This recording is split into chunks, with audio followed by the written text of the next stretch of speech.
Assalamualaikum warahmatullahi wabarakatuh. Di sini saya ingin menjelaskan praktikum sistem digital dengan menggunakan software Proteus. Saya sarankan menggunakan Proteus versi ke-8. Di sini saya sudah mendownload softwarenya. Lalu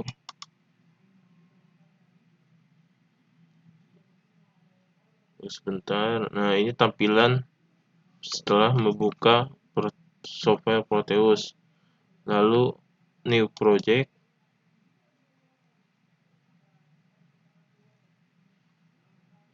Nah, ini untuk nyimpen filenya. Saya menyimpan file di dokumen praktikum digital.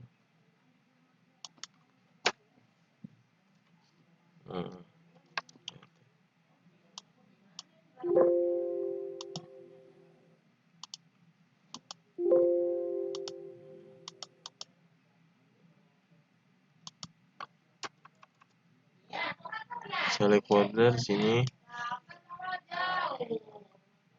Ini kita mau ngasih new project saja, langsung kepilih ini, lalu next.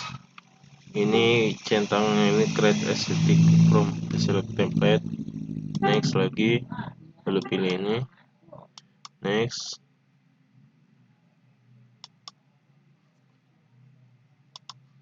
Next, finish. Nah, tampilan pembukaan ini nanti kita pencet schematic capture, lalu mencari alat yang dibutuhkan. Sini tampilannya ini untuk mencari komponen fitur komponen, lalu kita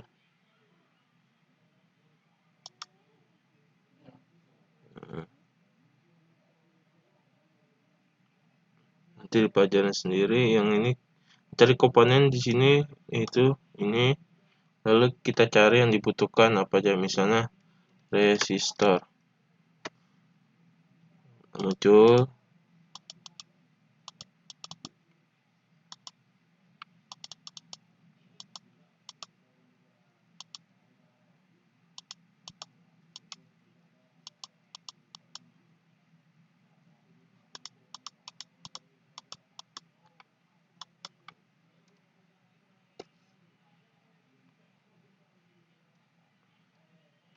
Ini menjelaskan salah satu sistem digital itu membahas tentang gerbang logika. Gerbang logika itu ada beberapa. Salah satunya gerbang logikanya Regi.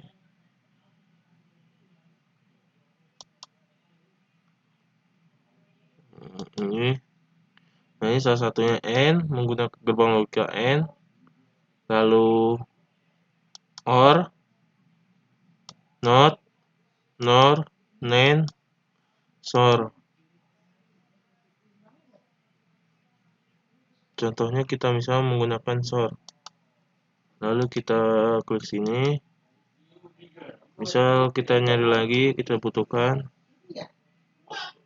Cari lagi, misalnya kita nyari operating di simulator primitif. Itu kita pilih OR atau serah yang kita dibutuhkan.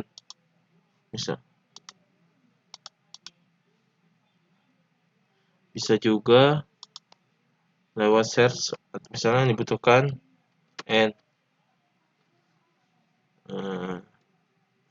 Banyak sih kalau dibutuhkan ini. Jadinya kita cari sendiri saja ya. Nah, ini simulator primitif. Antara sini simulator dari primitif.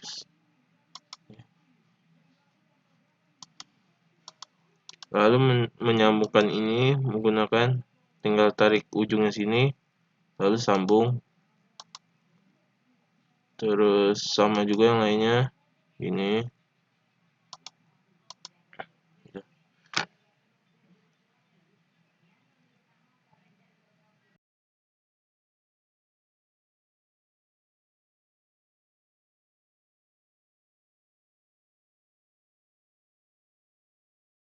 Oke, yang pertama kita mulai dari komponen elektronika dulu. Di sini kita punya yang namanya resistor. Resistor itu merupakan komponen elektronika pasif yang memiliki gelang warna pada badan resistornya.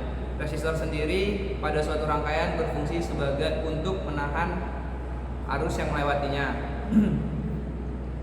Berikutnya kita punya kapasitor. Kapasitor itu juga merupakan komponen rangkaian pasif elektronika pasif yang mana memiliki fungsi untuk menyimpan arus yang mengalir melaluinya. Pada kapasitor sendiri itu ada dua jenis. Yang pertama itu polar, yang sama non polar. Ini adalah kapasitor jenis elko, yang mana ini nih polar. Jadi dia punya kutub positif dan negatif.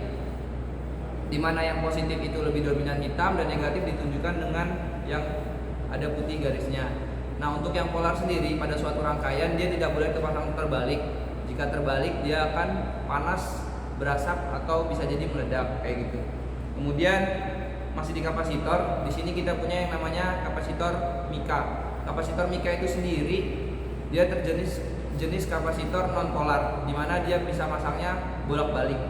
Kemudian ada kapasitor keramik, sama seperti mika, dia juga non polar, di mana dia bisa masangnya kebalik. Perbedaan antara polar dan non polar adalah biasanya yang polar lebih tinggi daripada yang non polar. Berikutnya kita punya induktor. Induktor itu sendiri berfungsi sebagai beban pada suatu rangkaian. Pada suatu rangkaian bila induktor dialiri arus, dia akan menimbulkan medan magnet. Induktor sendiri ini merupakan komponen elektronika aktif. Kemudian kita di sini punya dioda. Dioda merupakan komponen elektronika aktif yang mana memiliki dua kaki, yaitu positif dan negatif, atau yang dikenal dengan anoda katoda. Yang mana anoda itu positif dan katoda itu negatif. Yang positif itu lebih dominan hitam dan negatif itu putih, seperti itu. Nah, pada suatu rangkaian apabila anodanya dialiri arus positif, dia akan seperti saklar tertutup, di mana akan mengalirkan arus. Sedangkan bila katodanya yang dialirkan arus positif, dia akan seperti saklar terbuka, di mana arus tidak mengalir pada rangkaian tersebut. Oke, berikutnya di sini kita punya alat ukur. Alat ukur ini namanya multimeter. Pada multimeter sendiri itu punya probe, warnanya itu merah sama hitam, di mana merah itu sebagai positif dan hitam untuk negatif. Pada multimeter sendiri ada beberapa yang menunjukkannya. Yang pertama V, voltage. Ini untuk tegangan. Kemudian lambang ohm, ini untuk menunjukkan hambatan. Kemudian hertz untuk frekuensi dan ampere untuk arus. Selanjutnya adalah trafo atau transformer, merupakan perangkat listrik pasif yang digunakan untuk mentransfer energi listrik dari satu rangkaian ke rangkaian lain. Trafo digunakan untuk meningkatkan tegangan AC pada arus rendah atau step up dan meningkatkan voltase AC pada arus rendah atau step down. Selanjutnya adalah kabel jangkar. Kabel dengan diameter kecil yang digunakan untuk menghubungkan dua komponen atau dua titik. Selanjutnya LED, yaitu bahan semikonduktor yang mengeluarkan cahaya ketika ada arus listrik yang melewatinya. Selanjutnya adalah push button. Push button digunakan untuk menghubungkan dan memutuskan rangkaian listrik dengan cara ditekan. Di dalam push button ini memiliki pegas yang berfungsi untuk mengembalikan posisi awal dari push button. Berikutnya saya akan menjelaskan tentang LCR meter, di mana ini fungsinya hampir sama dengan multimeter digital, di mana untuk mengukur suatu nilai komponen elektronika. Nah, di sini kita dapat mengukur hambatan, tegangan, dan juga yang lainnya. Nah, di sini saya contohkan saja untuk mengukur nilai suatu resistor. Di sini kita ubah saja ke hambatan. Nah, langsung kita coba ukur. Di sini ada kutub positif dan kutub negatif. Kita pasangkan saja resistornya ke kaki resistor ke kutub positif dan yang sebelahnya ke kutub negatif. Kita pasangkan saja.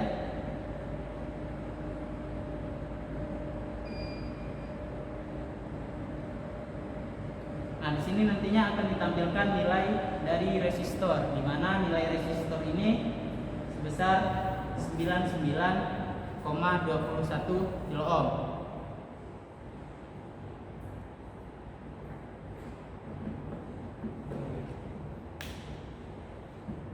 Berikutnya saya akan menjelaskan tentang breadboard atau breadboard ini digunakan untuk membuat suatu rangkaian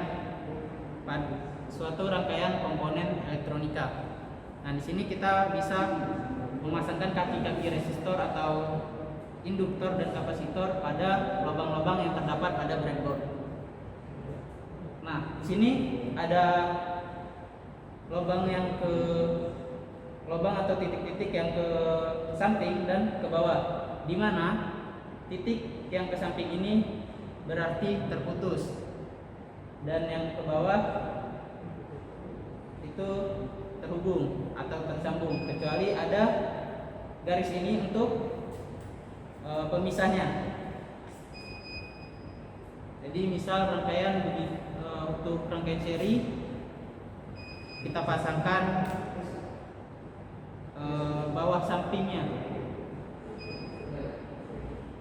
tepat di bawah. Nah, seperti ini.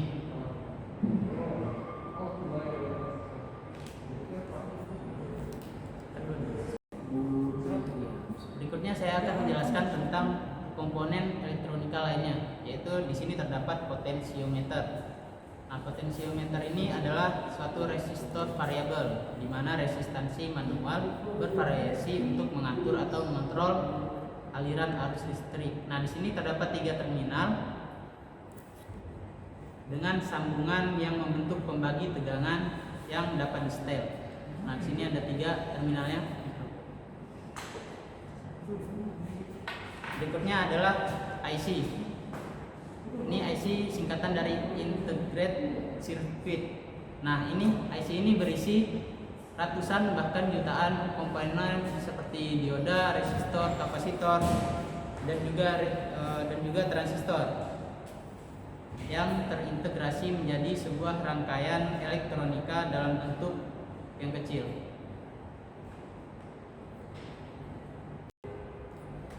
Berikutnya saya akan menjelaskan power supply, di mana power supply merupakan alat elektronika yang digunakan untuk memberikan suplai daya pada suatu rangkaian elektronika. Nah, di sini terdapat supply meter yang kita gunakan untuk mengatur ampere yang akan kita gunakan. Nilai ampere yang akan kita gunakan kita ukur dengan memutar ini. Berikutnya ini voltage, di mana ini untuk memberikan nilai dari suatu tegangan. Di sini terdapat sambung output yang kita gunakan yang dipasangi kabel, di mana di sini yang berwarna merah kita pasangkan kutub positif, dan warna hitam ini kutub negatif, dan yang warna kuning pada groundnya. Kita lanjut ke alat ukur. Nah, di sini ada 3 alat ukur, yaitu ada multimeter, ada generator sinyal, dan juga oscilloscope. Nah, di pertama ini ada multimeter digital. Multimeter digital ini fungsinya sama seperti multimeter analog, tapi untuk fisiknya berbeda, serta mempunyai sumber tegangan yang berbeda. Kayak kedua ada generator sinyal. Generator sinyal ini fungsinya untuk menyuplai frekuensi ke rangkaian yang kita buat. Nah, setelah kita supply, lanjut ke oscilloscope. Di sini tuh oscilloscope itu fungsinya kayak dari frekuensi yang kita nilai yang kita input ke generator sinyal, outputnya ke oscilloscope, kayak gitu fungsinya, guys. Selanjutnya kita akan menjelaskan tools yang ada di alat ukur. Nah, di alat ukur pertama yaitu multimeter digital. Di sini multimeter digital bisa mengukur arus DC dan arus AC. Nah, yang di atas ini ada tegangan, arus serta hambatan. Di bawahnya ada tegangan dan juga arus. Nah, serta di sini untuk tombol menjalankan, serta sekiranya udah ketemu hasil yang dicari tinggal selanjutnya kita ke generator sinyal. Di generator sinyal ini fungsinya untuk menentukan bentuk sinyal yang kita inginkan atau kita cari untuk disuplai ke rangkaian. Nah, ada 3 bentuk di sini kalau kalian bisa lihat 1, 2, 3, yaitu ada sinus, square, dan ramp. Ini ada bentuknya. Di layar bisa kalian lihat ada frekuensi, amplitude, offset, fasa atau fase, alik fase atau fasa. Nah, di sini bisa kita lihat ini untuk menentukan besar nilai atau kecilnya nilai. Bisa digeser atau bisa dihapus. Di sini ada dihapus dan juga bisa bisa ditambahkan di sini. Ada output. Ini output CH2 atau channel 2. Ini output channel 1.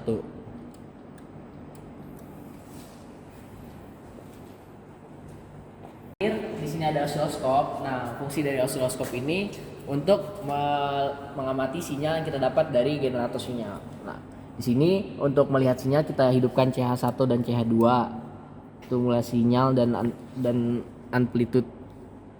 Nah, selanjutnya untuk menggeser ke arah atas atau bawah kita bisa menggunakan vertical di position. Nah, untuk melihat scale-nya kita bawahnya putar bawahnya. Untuk horizontal atau kiri kanan bisa kita lihat di sini. Dan juga ini untuk skala kiri kanan ya. Nah, seperti multimeter digital di sini ada run and stop. Serta di sini untuk menyambungkan ke rangkaian ada channel 1 dan channel 2. Sekian yang dapat kami sampaikan dari Divisi Kepelatihan Permesian. Jika ada salah kata dari saya maupun teman-teman saya, kami minta maaf. Terima kasih. Wassalamualaikum warahmatullahi wabarakatuh.